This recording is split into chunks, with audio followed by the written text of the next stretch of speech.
चलिए सीधे आज के इस विश्लेषण में गोता लगाते हैं। कल्पना कीजिए, एक बहुत ही गहरी, धुएं से भरी और भयानक रात। वारानावत का लाक्षागृह लपटों में घिरा हुआ है। हम सब जानते हैं कि यह कोई हादसा नहीं बल्कि एक रची गई साजिश थी।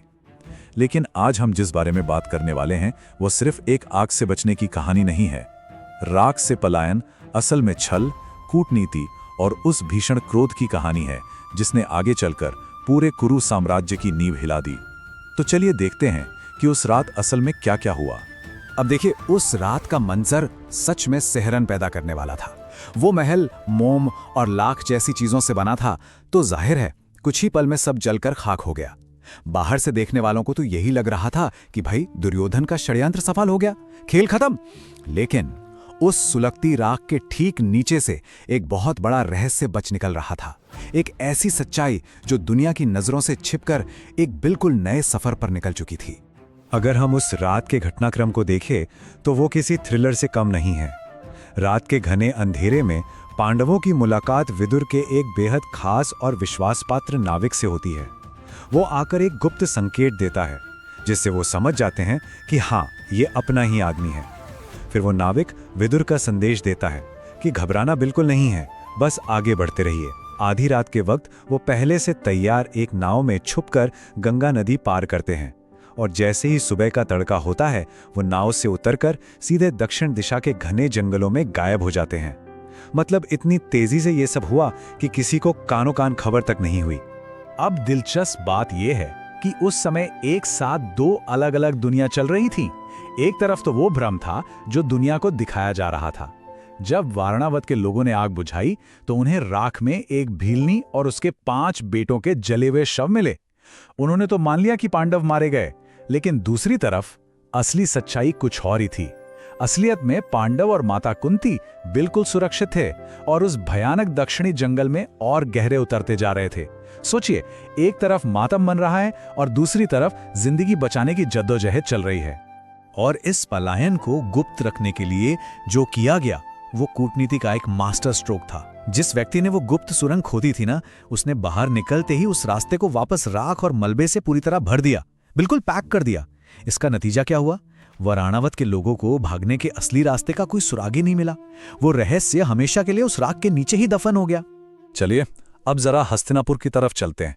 जब वारानावत से ये झूठी खबर वहां पहुंची तो राजमहल में एक अलग ही स्तर का राजनीतिक नाटक शुरू हो गया। धृतराष्ट्र, जिन्हें अंदर ही अंदर शायद कुछ और ही महसूस हो रहा था, उन्होंने बाहर से ऐसा दिखावटी शोक मनाना शुरू किया कि पूछिए मत। जरा उनके शब्द सुनिए।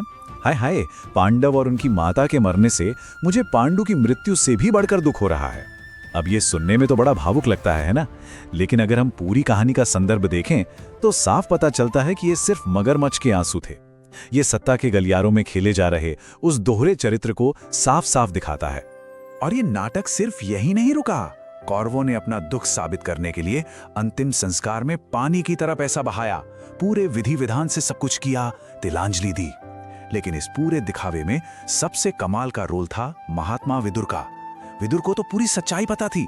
वो जानते थे कि पांडव सही सलामत हैं। फिर भी वो चुपचाप थोड़ी सहानुभूति दिखाते हुए इस पूरे नाटक का हिस्सा बने रहे ताकि पांडवों की सुरक्षा पर कोई खतरा ना आए। क्या गजब का संयम था उनका।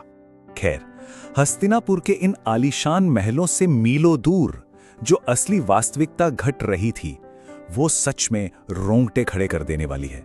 महलों की सुख सुविधाओं में पले बढ़े पांडव अब एक खौफनाक और अनजान दक्षिणी जंगल के बीचों बीच थे। अब उनका सामना किसी इंसान से नहीं बल्कि उस क्रूर प्रकृति से था जो बिल्कुल भी रहम नहीं खाती। स्थिति वाकई भयावह थी। वो लगातार बस चले जा रहे थे। भयंकर प्यास, चरम स्तर की थकान और कई रातों से ना सोने की वजह से वो पूरा समूह उस घने अंधेरे में अपनी दिशा ही भटक जाता है। आगे क्या है, कहां जाना है, कुछ नहीं पता। ये वो पल था जहां इंसान की शारीरिक और मानसिक दोनों सीमाएं जवाब दे जाती हैं। और जब लगा कि अब एक कदम भी आगे बढ़ाना नामुमकिन है, तब हमें शारीरिक शक्ति और समर्पण का एक ऐसा रूप देखने को मिलता है जो सच में हैरान कर देता है। जब पूरा परिवार थकान से टूट चुका था तो युधिष्ठिर की आज्ञा से महाबली भीम ने मोर्चा संभाला। उन्होंने अपनी माता कुंती और अपने चारों भाइयों को, जी हां, सबको एक साथ अपने कंधों और भुजाओं पर उठा लिया और वो उस घने अंधेरे में इतनी तेज रफ्तार से दौड़े कि उनके वेग से पूरा जंगल कांपने लगा। सोचिए जरा उस ताकत को। लेकिन देखिए, शरीर चाहे जितना भी मजबूत हो, उसकी एक सीमा होती है। आखिर में माता कुंती बुरी तरह प्यास से व्याकुल हो गईं। उन्होंने कहा कि अब तो उनसे बिल्कुल चला नहीं जा रहा। अपनी मां की हालत देखकर भीम ने तुरंत सबको एक बहुत बड़े वट वृक्ष के नीचे उतारा और कहा कि आप लोग यहां विश्राम कीजिए। अब यहाँ भीम के सर्वाइवल स्किल्स देखिए। सबसे पहले वो उस सन्नाटे में ध्यान लगाते हैं और सारस पक्षियों की आवाज पहचान लेते हैं।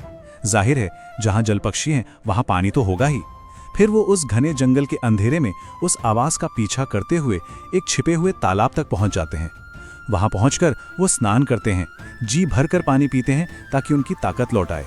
और फिर चूंकि उनके पास कोई बर्तन तो था नहीं, वो अपने ही दुपट्टे यानी अपने ऊपरी वस्त्र में पानी भरकर अपने परिवार के लिए वापस लौट पड़ते हैं।